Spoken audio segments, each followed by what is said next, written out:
Apple apple খালি আসো। আসো আসো। এটা হচ্ছে একটা ফিস ফলের বাগান, মানে ফিস ফল হচ্ছে নানান ধরনের জাত, এগুলো হচ্ছে অন্য ধরনের, আরো অন্য ধরনের জাত আছে। এটা হচ্ছে আমার একটা বোনের কি বলবো, বোনের বোনের জামাইয়ের বাগান। শ্বশুরের বাগান।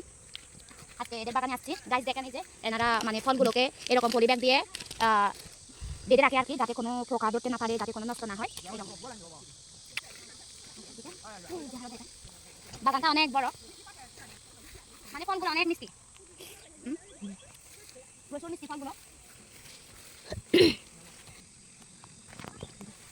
এই যে বাগানটা দেখেন, জাস্ট ওয়াও, মানে ফলগুলো অনেক মিষ্টি।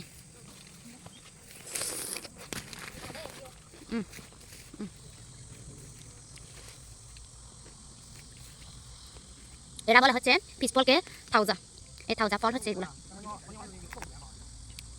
এই যে দেখছেন অনেক সুন্দর সুন্দর ফলগুলো। এই যে এগুলো হচ্ছে পাখি খেয়ে গেছে, পাখিগুলো খাইছে। প্রচুর মিষ্টি ফলগুলো। এই যে অনেক মজা। বাগানটা পিছনে, বিদেশে এসে বিদেশের ফল খাচ্ছি, কি সৌভাগ্য তাই না? আসো।